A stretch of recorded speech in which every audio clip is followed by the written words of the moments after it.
for.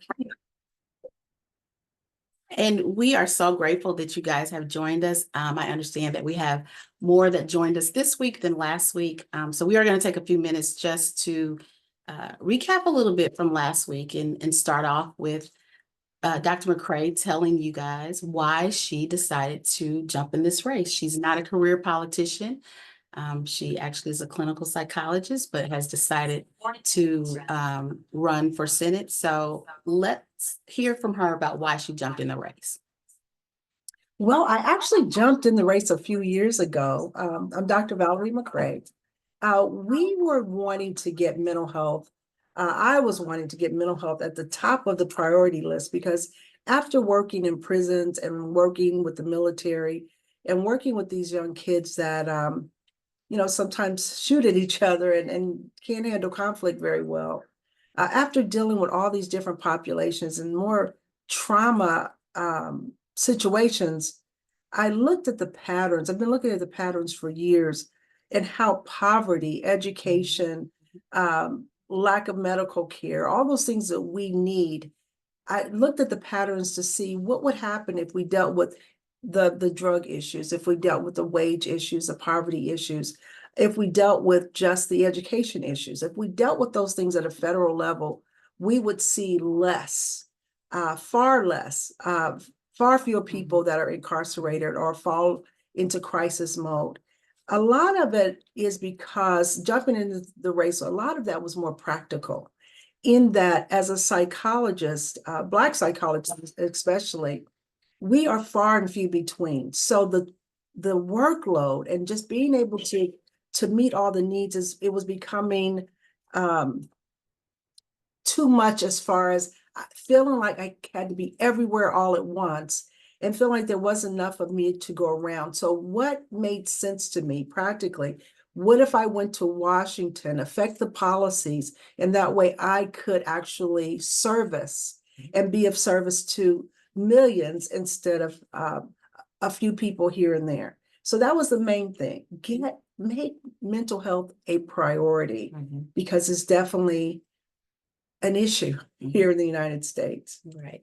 And one thing I've heard you say, and I said it last week, was you said a nation's wealth is only as good as its residents' mental health. And that was a very powerful statement. It really resonated with me. This is why I joined the campaign, is to really help, because looking at things from a mental health lens or looking from that perspective, it's different. It's not something that we've seen other politicians do. So just tell us a little bit about, really, when you think about putting a lens, a mental health lens on policy and making policy, what does that really look like? Or what are you hoping to do there? I think sometimes, we have so many attorneys in office. We have so many prosecutors, so many defense attorneys. We have a lot of business people. We have people from certain areas that seem to gravitate towards politics. And what was missing is someone that had a mental health lens. And so what we were seeing are policies that seem to make sense legally, that seem to make sense in a lot of different areas, but it didn't make sense on a humanistic well-being. How does this policy affect the well-being of people on a day-to-day basis? And so putting a different lens on it, a mental health lens on it, actually gives us different questions, and it also gives us different answers as well. And I use, for example, the main example of that is gun control. When we look at who's owning the guns and who is actually misusing guns, it tends to be young people. And when we think about young men, their brains have not yet developed until age 25 years old, and sometimes a little bit later. But mental health or mental health issues, whether it's bipolar disorder or schizophrenia, that is going to show up between the ages of 15 and 25 years old. So with the mental health lens, we think about it in terms of maybe we need extra precautions for that age group. If we dealt with that one age group between the ages of, say, 15 and 25 years old, if we had extra precautions, if we had extra sign-offs from doctors or whatever before we issued a gun, if we didn't allow high-powered guns in the hands of, or in those households that had those teenagers in there, we would really cut down on, especially the school shootings. Most of those have been done by late adolescents or early adulthood males. If we would just look at it from a mental health lens, we would get different answers and different legislation, hopefully. Yes. Yes, and that is so, so important. I do want to remind those that have joined us online that there is a chat that you can put questions in. There's also a Q&A function that you can put questions and answers. So we'll be answering some of your questions tonight. So please, please, please, any question you have, feel free to put in the chat. One of the things that we want to talk about, though, particularly tonight, if you look at Dr. McCray's platform, she has several priorities, but one of the priorities we want to talk about tonight is she talks about a breathable wage. And what does that look like? One of the things that we've seen recently in the polls is that our young people, our Gen Zs and our millennials, are really focused on the economy and, you know, a living wage. And so she talks a lot about that as she's gone across the state of Indiana. And again, on her website, she's talked about that. So Dr. McCray, tell us a little bit more about when you talk about a breathable wage. Yes. What does that look like? And Right. why is that one of your priorities or one of the platforms that you're standing on? Right. You know, we talk about a lot of different wages. We talk about minimum wage. We talk about a livable wage. And I use the phrase breathable wage because I want something more. We talk about minimum wage, it's minimum survival, and even minimum wage right now is not a survival wage. When we talk about a living wage, we talk about a wage that you can get by, you can pay things. And I'm talking about a breathable wage. And what I use breathable wage to mean is that you've paid your bills, you've bought your groceries, you haven't had to buy, you know, you can even afford the brand name this time. You don't have to get the Odeos. You can actually afford the real brand name this month.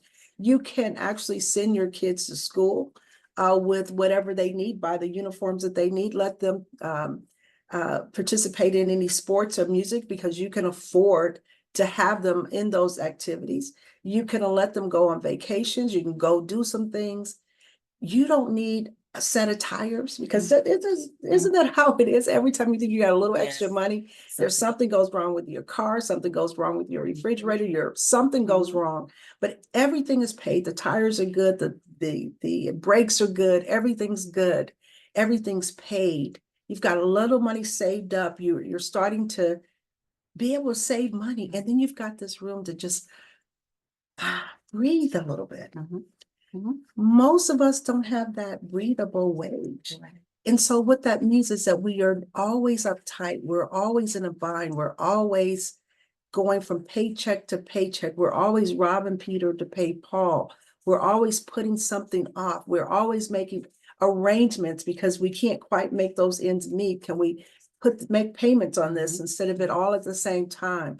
Can we make these deals that always cost us more, by the way, to make these deals to try to prolong time? You can get to the point where you're afraid of your own mailbox, where you're afraid to even open up mail because it's another bill. You know, it's no good news in there. You know, it's not a paycheck in there. You know, you didn't get yours is direct deposited now, but when you get it, or they put that money on your card or however they do people these days, but you know that there's nothing good in that mailbox. You can get to the point where you're just afraid of your mailbox. No one should have to live like that week after week, year after year. What that causes to our body and our mental health, and especially the mental health of our children when they see their mothers or parents struggling. What happens to the mental health of our children when the parents are working 2 or 3 jobs and there's no parent there to kind of help them sort through things, help them with homework, help them just sort through conflicts and have those conversations around the table? What happens when you don't have wages, when people have to work 2 or 3 jobs to do what you should be able to make on one job? Go ahead. No, I was just gonna say, I mean, part of that, the federal minimum wage is still $7.25 an hour. And that's shameful. Yeah, it really is shameful. And Indiana is one in 15 states that still has the federal Yes. minimum wage. We haven't done anything better. I think Washington DC is of all the states, they're number one as far as they have a minimum wage of $17 an hour. But at $7.25 an hour, how does anyone expect to live or to do anything on $7.25 an hour? You can't. You can't. I did find a stream of people though that are happy about the $725 an hour. Really? And the reason why is that they are working predominantly, they get paid, they get their money predominantly through per diem. Mm. Mm. And the lower their wage of $725, the less taxes are taken off on your wages. Mhm. You don't get taxed on the per diem. So I did find that sector that's like, But oh that's no. probably a very Though that's because those are for people that travel into Indiana, you okay. see. So they're on high per diems because they're traveling, they get travel money, and they don't mind traveling to a state that has $725, $725 an hour, because they only get taxed on $725 an hour and not on the per diem for travel. Mhm. That's the only place it works. Mhm. And it's still not fair, Mhm. because what you're doing is still overriding what the people from Indiana need. Mhm. To bring in people from outside to work. Mhm. So again, you're undermining what Indiana needs for its workers. Does that make sense? Yes, that makes a lot of sense. Yes. So if you get to Washington, or no, when you get to Washington, not if, when you get to Washington, what will you do? What kind of legislation or policy will you propose to change that? Because I looked at some statistics, and it looks like when you look at the economy and you look at inflation and everything that has continued to increase, it looks like at this point, minimum wage really should be more at the $22 mark, around the $22 area. Yes. And that's a long way from where we're at. A long way So from how do where we're at. we kind of bridge that gap? Well, some of the employers, they figured out they're not going to keep employees at all very long. Especially, I think COVID helped people to say, hey, we got to at least offer at least $10 an hour, $11 an hour. But even that $17 an hour, $22 an hour is not giving you a breathable wage. Mhm. It's still giving you a get by wage, Mhm. right? Legislation has to be involved in making sure we at least have a livable wage across the globe, across the country, not across the globe, but across the country. It used to be not so long ago when we came up, there used to be a cost of living increase that was automatic to the minimum wage, right? There was an automatic cost of increase that was always added. That hasn't happened since like the 1960s.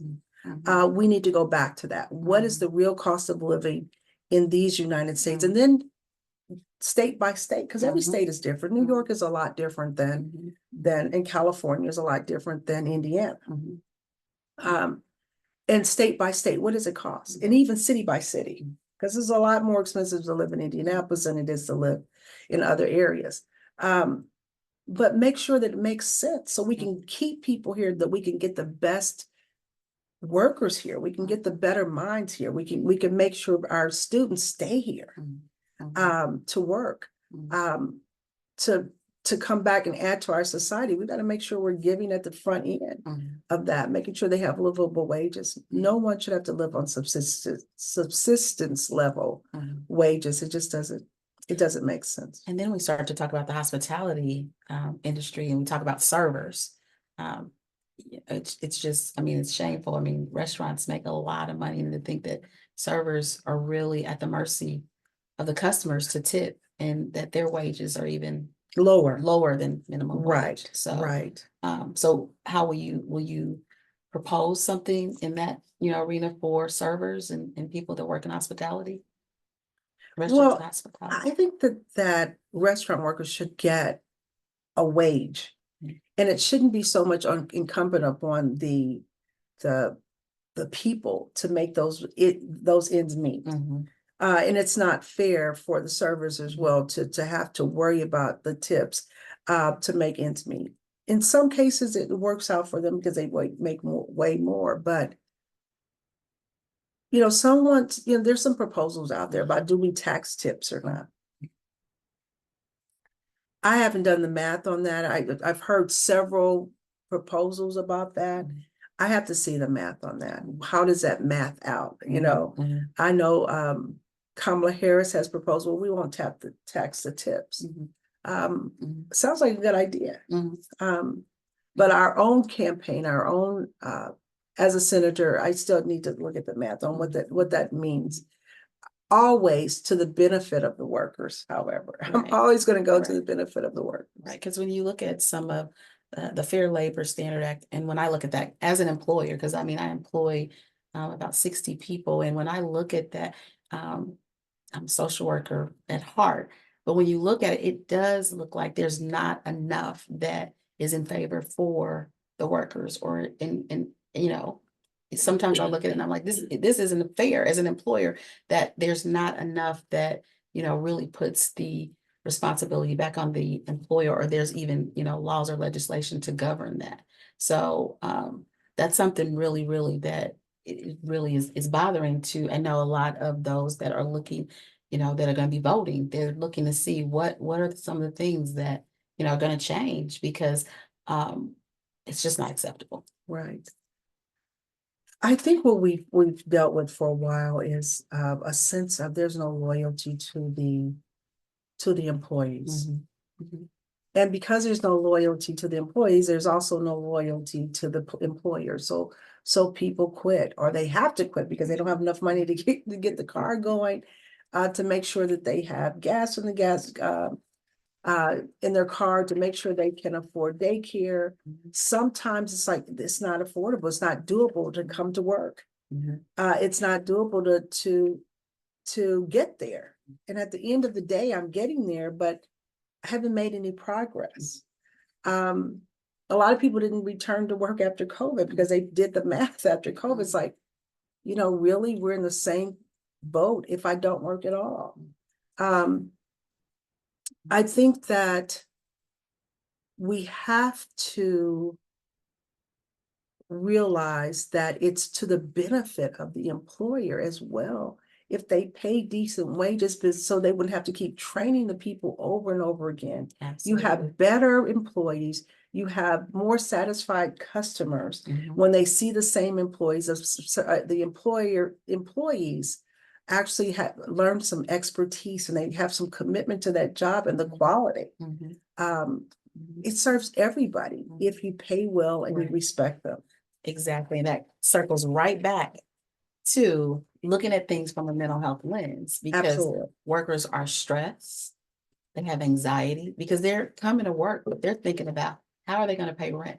Because we know the housing, when you talk about math, where you look at wages and you look at what our the rental market looks like now, and there's a thing that you're supposed to make 3 times the rent. Well, the average cost, I saw this somewhere, just read it on social media recently, that the average cost of rent is $1,800. And you have to make 3 times that to qualify. Right. The math is not mathing. It's not mathing. Because if the minimum wage is this, so it's all of it is so interconnected. So we talk about breathable wages, affordable housing, and then we talk about the mental health crisis. If our policymakers can't see how that's all connected and they're not making changes, then no wonder, again, back to a nation's wealth is only as good as its mental health. Yes. Let's add some more to that. Let's add the cost of daycare. It's astronomical. So you've got rent that's astronomical. You've got daycare that's not affordable. You have medical care, medical expenses that are out of the reach of a lot of people. You have so many things that interfere with just living. When we talk about affordable housing, you've got to remember too, there's also, they'll factor in another thing, your credit score. Mhm. So you've got all these things against you. Your credit score plummets or never even gets there. So you're charged more for everything, you see. So you're not even getting charged what other people get, when you're getting charged more because your credit score is lower. So you're in a perpetual bind. I think people are living in substandard conditions, um, which is problematic because, again, not only mental health, but health. You know, you've got places with leaded pipes. You've got places where kids have asthma, roaches, for example, or anything like that is going to cause health issues for a kid. Mhm. And just seeing people struggle all the time, you're making our kids vulnerable to so much. Mhm.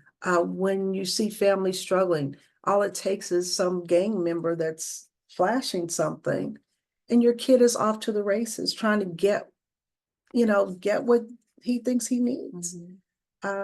Help mama pay the bills. Mhm. So it's just one thing after the other just makes us so vulnerable. Mhm. Mhm. And that's why I hear you say you can't wait to get to Washington I can't wait to do the work, to try to to do the make work. some impact in some of these areas. I'm gonna pause for a minute and see, Cherry, do we have some questions in the chat or? We have several questions now regarding gun violence and gun safety laws. Specifically, let's just talk a little bit about how when we compare the states head to head on the top 50 that have from gun safety policies down to really nothing, there's a clear pattern, right, Dr. Val? States with the strongest laws see the least amount of gun violence. So Liz Harvey wants to know, what do you think the chances are of passing meaningful legislation to protect our children from gun violence?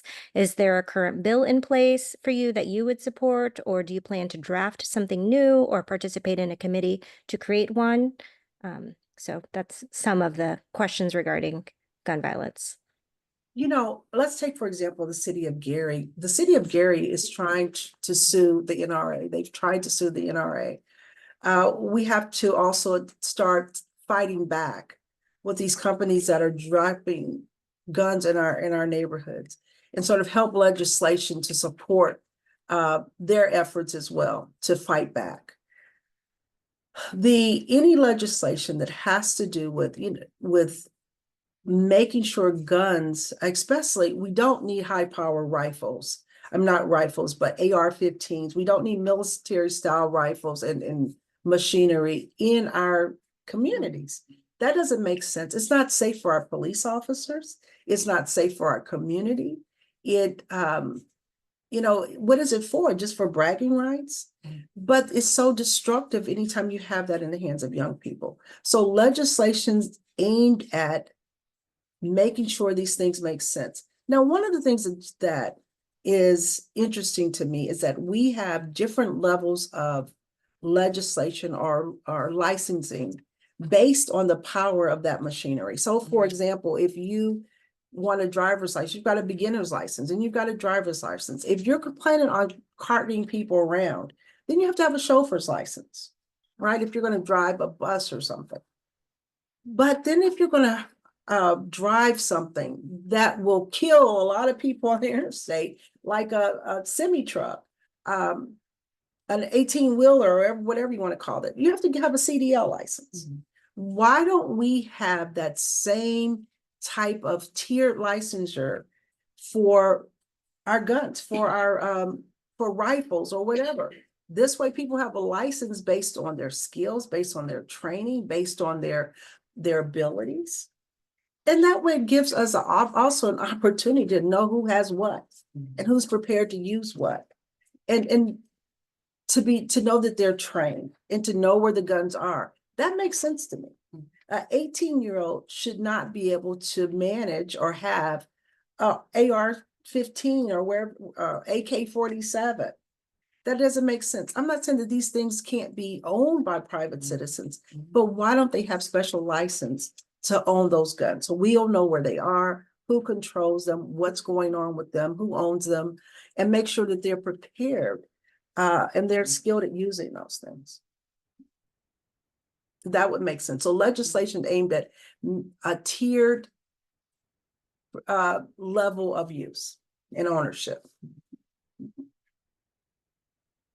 It's almost so common sense, it just, I mean, why I know we not? talk about common sense gun laws. Yes, that would and be what, that would be one, Yes. that you would propose. Okay. absolutely.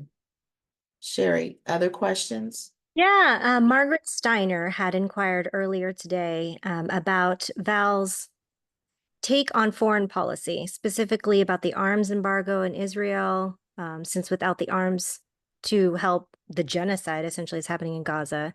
Where do you stand on foreign policy and how are you going to affect change when you make it to DC, Dr. Val? That's a really broad and very, very complicated question. And I wish there was an uncomplicated answer. The arms embargo, you have to remember what happens when we fund wars, when we fund Israel? What happens is that we actually are the ones who are building those arms, and the money is actually going to these companies that are here in the United States. It's a complicated issue. We have to make sure that our values are matching our actions, are matching the direction that our money is going. That is just a really broad question. If you could narrow it down to one conflict, because we're all over the map. We're in, we've got the issue with the Ukraine, we've got the issue in Gaza, we've got the issues in West Africa. We've got a lot of issues all over the world. So which ones are we talking about? I would move towards, and I would love to move towards us being consistent in our messaging. What's good for the Ukraine is good for the Palestinians. What's good for us in the US is good for what's going on in Africa. We have to be consistent in our messaging. We have to be consistent in our values. We can't be for one group and not for another.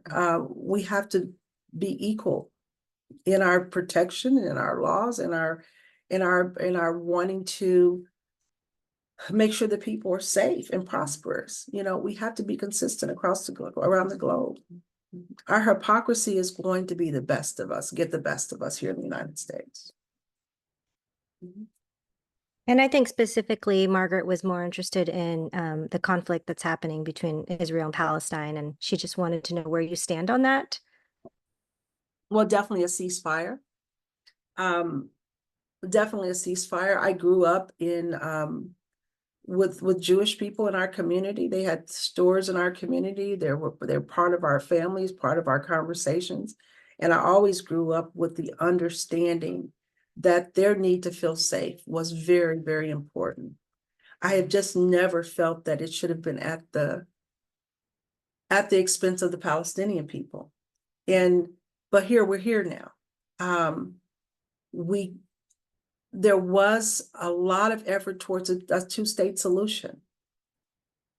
I think that it's not too late to go back there. It's going to be difficult, but we could get back there to at least a two-state solution. I'm not one to start the conversation at October 7th. But the conversation starts way back with the Balfour Agreement in 1917. We have to consider all of those moves, all those chess moves here and back and forth to get us where we're at. And we have to be realistic about where we're at with this and what this means financially, economically. But I'm for the safety. I don't love Palestinians more than I love people from Israel. I don't love Jewish people more than I love Palestinian people or Ukrainian people. I think all people deserve equal respect, equal dignity, and equal feelings of safety. They should be feeling safe in their own land.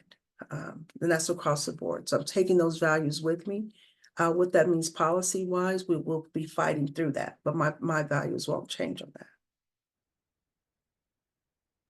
Okay, so switching gears a little bit, would you favor policy that makes voting more accessible, like automatic voter registration or same-day registration? And I think that ties in really well. You can probably tie in some of your policies on immigration as well. So just wanted to see how you feel about that, Dr. Val. That's from Terry Lightning. That was two different questions. Say those again. It was about Well, let's talk about voter registration voter first. registration. You have to realize there's been a lot of push for voter suppression, and we have to call it what it is. I think that people from the time that they're 18 years old should be already automatically registered to vote. Opting in, it shouldn't be a system of opting in. It should be automatic and you have to opt out. If you don't want to vote, then opt out. I'm not a voter, but you shouldn't have to do anything extra to opt in to voting. It should be not only that, it should be an expectation that people learn civics, and it shouldn't be an expectation that they vote. Everyone votes, everyone participates, because everyone participates in living here in the United States. They should also participate in the political arena as well. And we have to educate our kids so they'll know just how government is ran. We spend so much time talking about the difference between a United States senator and a state senator. Those are two separate entities that need to work together, but they're two separate entities. And then you were asking about, and there's also so much, just for example, in Michigan, there's voter stations on the college campuses. Those were removed. Places to vote on college campuses were removed after we voted in Obama. So that in itself is voter suppression. We need to get places where students can vote right there on campus. We need to put that back in place. Voter suppression through gerrymandering is an issue as well, because now people are politicians are picking their voters instead of the voters picking their politicians.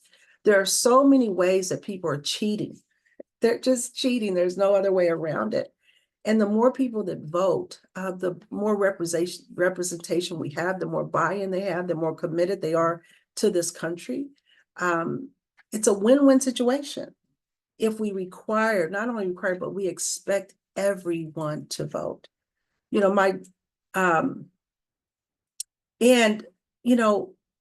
have had the John Lewis Voting Act that has come up, and we've had Republicans to push it down every time. And it's simple. Let's get everybody to vote. Well, let's make sure everyone has access to voting. They get some dumb stuff. We have things that are just dumb. Like don't give people water while they're waiting in line in Georgia. What does that say? It says you're afraid for people to vote. And if you're about what you're about, then you should want people to vote. So they don't believe in their own policies. But we know that when people vote, they tend to vote more Democrat. They understand that we need to serve people and people need to have a voice. So we got to make it easier for people to vote, not harder. And I would definitely support the John Lewis Voting Act. That was one. Yes, can't wait. So Can't wait. Definitely. So when you get to Washington, you're Absolutely. going to absolutely support that. Absolutely. Yes. I know we talked about a little bit at some of the other places, we talked about the power of voting, and that I think that's what is understood in this country is that, regardless of what someone's economic status is, regardless of where they are educationally, that is a right that everyone has, is that right to vote. And by casting that vote, they don't understand how much power they have. And when you talk about U.S. Senate versus state Senate, we talked a little bit last week about what a U.S. Senator does and why a U.S. Senator is important. But I know yesterday we were together and there were some people that didn't understand, because they say my vote doesn't count when they talk about the Electoral College versus, the individual vote. So in the U.S. Senate race, does their vote count? Absolutely. The only place that, a lot of people disagree with the Electoral College, and it has its pros and cons. There's some things that I would definitely fix about the Electoral College. That whole thing, there's some things that we can fix without even getting rid of the Electoral College, but we'll hold that for right now. What people should know that even the Electoral College, it only applies to the presidential race. It doesn't apply to the governor race, to the senators races. It doesn't apply to your school board races. It doesn't apply to anything but the presidential race. And the only time that you individually are equal to a billionaire is in that voting booth. Your vote counts just as much as Elon Musk, just as much as Snoop Doggy Dogg. It counts just as much as that guy on the corner, Mhm. that we got to make sure he can vote too. That person who's homeless that's without a home, Mhm. we've got to make sure they're able to vote too. Mhm. And you know what's interesting is that in Indiana, unlike a lot of other states, ex-felons can vote. And people need to know that. If you're not incarcerated presently, not awaiting trial for something, if you haven't been convicted, if you're in jail and you have not been to trial, you can still vote. Once you're out of jail, once you're out of prison, I don't care whether you're on probation or parole, in Indiana, you can vote. Mhm. So people need to know that. So please, if you've got some cousins or something that took a wrong turn somewhere, they can still vote. And they need to vote Absolutely. to help us get policies together to make sure that that doesn't happen to future generations. Absolutely. Absolutely. Charity, we have some other questions. We do. You know what? In working with Dr. Val for the past entire year, I can't recall her answer to this, so I'm really intrigued. Val, how do you feel about the death penalty? I haven't heard that either.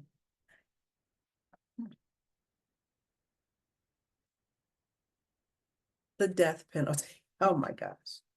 Unfortunately, we have learned so much about how many people have been put to death, and we find out later that they're innocent. Myself, don't want to see that happen over and over again. Another thing too, mental health wise, those people who have lost loved ones and have asked for the death penalty or supported the death penalty, there is no improvement in their mental health after that person is put to death. It doesn't give you a sense of satisfaction. It doesn't give you a sense of relief. It doesn't do anything for the mental health of the family to have that person put to death. It doesn't do anything. I think that the process is so long between when a person is supposedly convicted and when they're actually put to death. That is not even the same person. That person is grown. That person has been different. That person has usually started a different life. A lot of them, some of the men that I know that have been executed were, at the time that they were in prison, they were doing great work while they were in prison.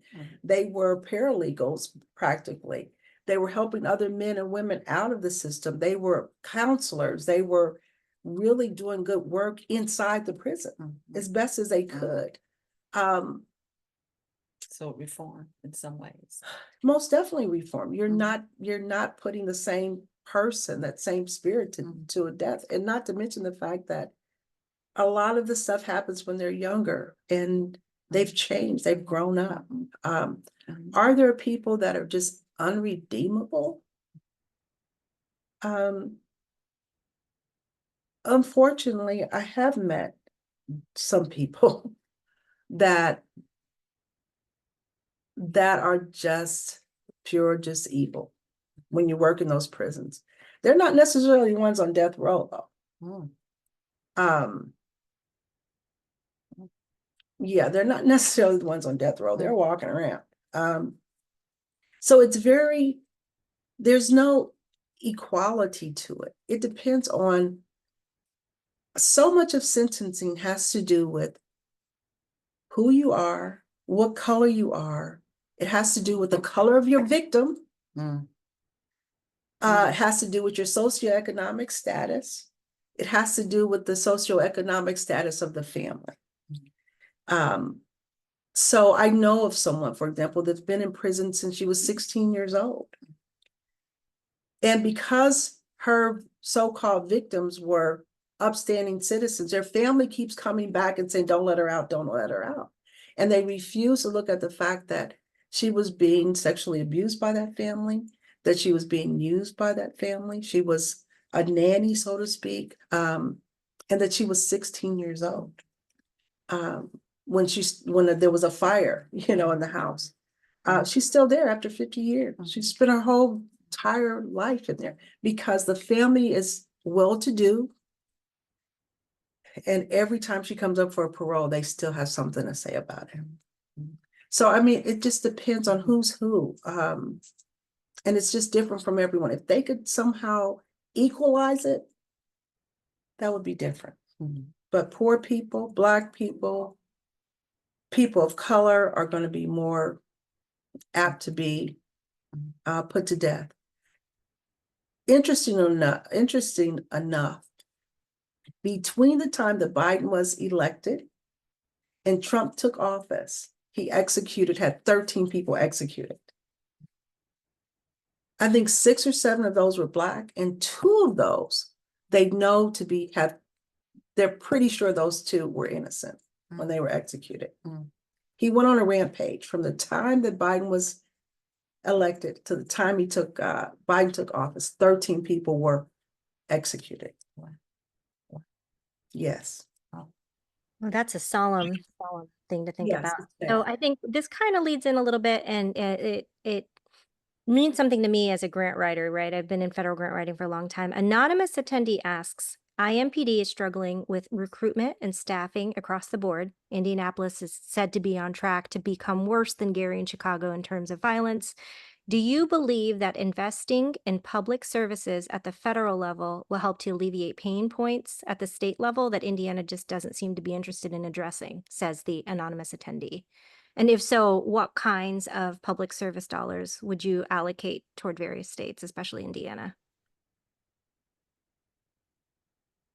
I think that for one, we have to really, really explore what's happening with our police department in Indiana. A lot of police officers have not even been through the police academy.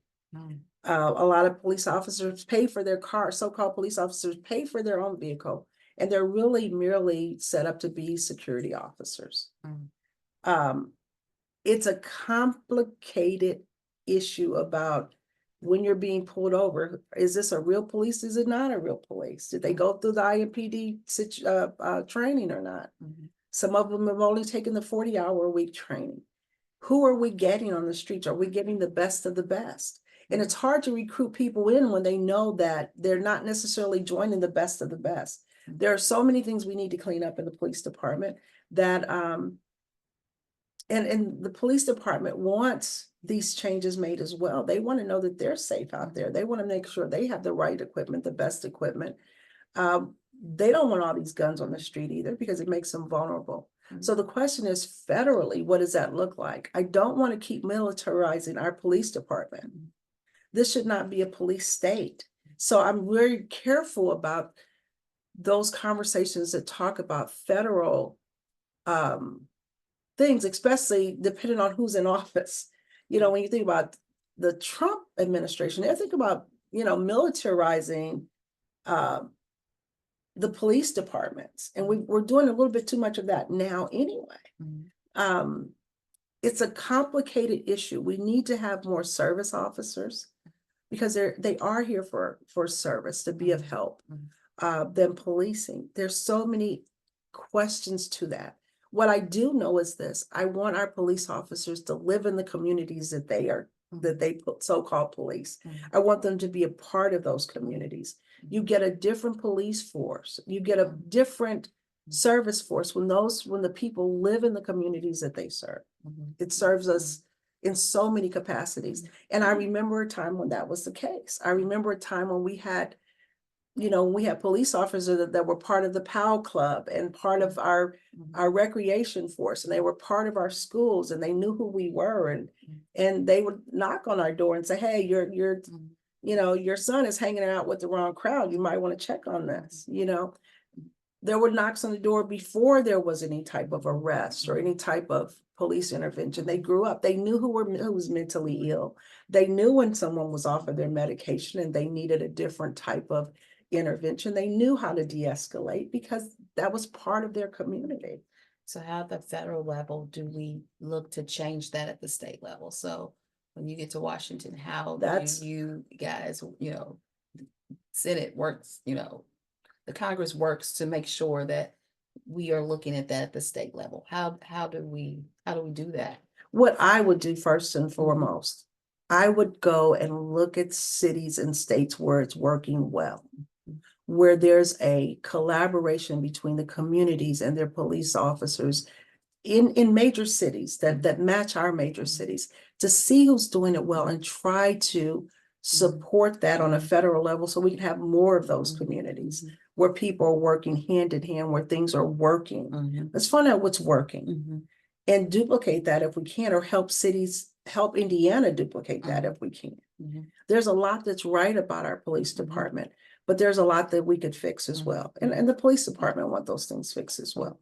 And looking at where it's working well requires looking at data. I mean, A really lot looking at the some data. data and looking and comparing, metropolitan cities, the larger cities, the larger areas, comparing apples to apples and really looking, at the data to see, what police, training, what training is working best. Because I think that's one of the things we talked about.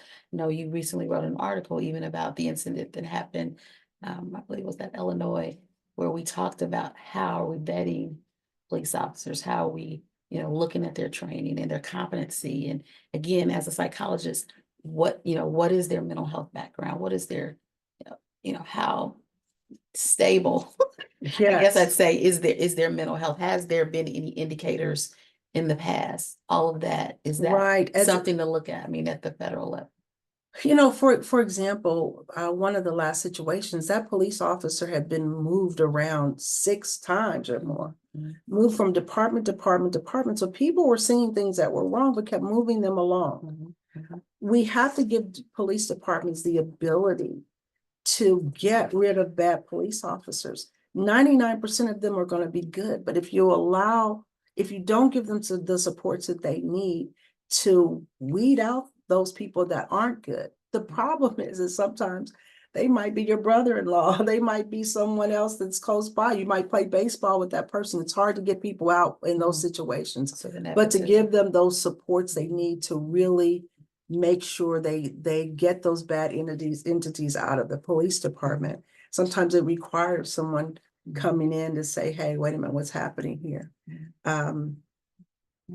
Just any help looking we can get. yeah. Looking at the time, I just wanted to see, Chair, do we have other questions that may have been related to other topics that we didn't get to?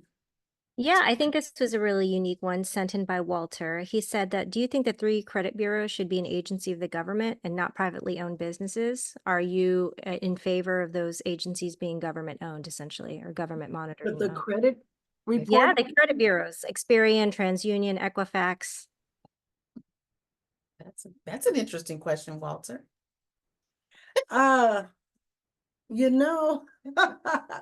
a very interesting question, because those agencies stand for people that, think about it, these are agencies that are there with people that need loans, right? It's like they serve as the punishing arm of.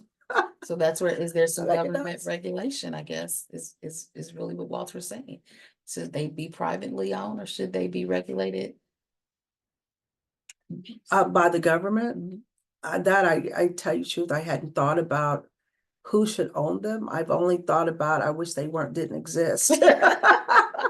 and sort of moving towards what would happen if they didn't exist, if they weren't these punishing arms. Because what winds up happening is that a credit agency does not care if it was COVID or some other type of catastrophe. They don't care if you were sick and you couldn't keep up with your bills that time. They don't care about any type of disaster that might have happened that you had no control over, for you not to be able to pay your bills that year, that month. They don't care about that. So good people are hurt by credit reporting agencies, and they could have very, very strong character. They could have paid their bills on time for the last 20 years, and they hit a disaster, hit a point, and something happens. A credit rating agency could care less about what happened to make that happen, to lower that credit score.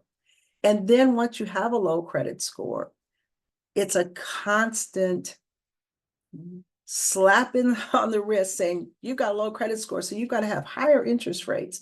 Not only that, higher interest rates, but everyone looks at that credit score. People that want to rent a home, credit score when you go to buy something, credit score when you, they even look at credit scores when you go to get a job, a federal job. So you're constantly punished and pushed back down, and it's hard to climb out of that because of credit score. So you're saying you want it to be government regulated, I guess. Is that what you're saying? To I'm, have s- more factors, to factor in, different areas? I think that that is something I would really like to study, because in my mind, I would love it if there weren't. If the credit reporting agencies had a humanistic value to it, add something that says that shit happens, excuse the word, that stuff happens. Yes. And it's not fair that only rich people who have parents or grandparents with deep pockets, they don't have to worry about a credit score. The rest of the world has to worry about this credit score. And their character is no better than the character of someone who's only making $30,000 a year. They're just always on that brink. Which I think circles all the way back to where we first started, when we talked about breathable wages. So it all, I mean, again, it's It all all is interconnected. Yes, interconnected. it is. It is. It's interconnected, and it's a slippery slope. Yeah. So should it be government regulated? It depends on what that's going to look like. If we're going to regulate it by the government, then we need to figure out what we have to build in fairness to that. Well, then that's something when you get to Washington. Yes, you I can would love to propose study that. Absolutely. Okay, Cherry, I think we have time for one more question. One more question, and I love this one. How do you feel about term limits? And if you have the opportunity to vote on those term limits, when you make it to DC, will you be in favor of it or opposed? Well, let's argue from the other side real quickly, and they'll say that every time you vote, that declares you have an opportunity to decide the term limits of someone. The problem is that people get so entrenched. They get so connected with the money streams. They get so connected with the power streams. It's almost impossible at times to get them out of office. Mhm. It would help if there were term limits. But there's also the way we have the House and the Senate has always made sense to me, because the House has 2-year terms and the Senate has 6-year terms. You need some continuity, and you need new information coming in as well. But I think that people need to get out of office soon enough to have to deal with the policies that they've made, to make sure that they would make better policy if they knew that in 10 years, they have to get out and live by those policies that they made. Instead of being in these staying where they are. I think you also lose sight of how much things cost, how hard it is out here on a day-to-day basis when you're not out here. It's one thing to have constituents that complain, and you get on have people to call in and tell you what's wrong, but it's quite another to live out there. It's quite another to have to go to the grocery store. So there's a gap. There's a gap, and the longer you're in office, the bigger that gap is. I think you become separated from what's actually happening in your communities. And it's ironic that some of the places that have people there the longest have the poorest communities. It's not like it's to an advantage to those communities, to those states.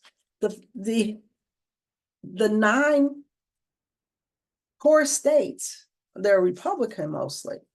But those Republicans have been in office for, McConnell and those guys have been in office for 30, 40, 50 years, way too long.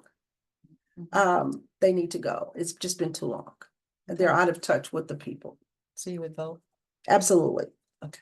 Term limits make sense, but make sure people are in there long enough.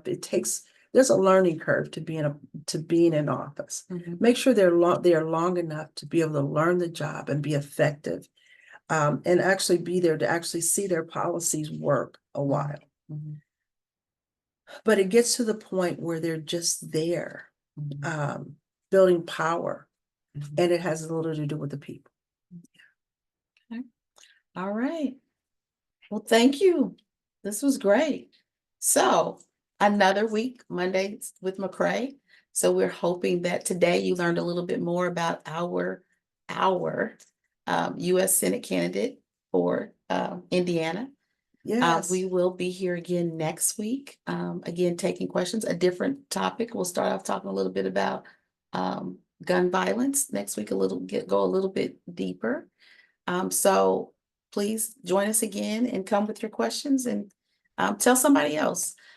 Please look in the chat. I think there are other ways. I think, Cherry, tell me if I'm right or wrong.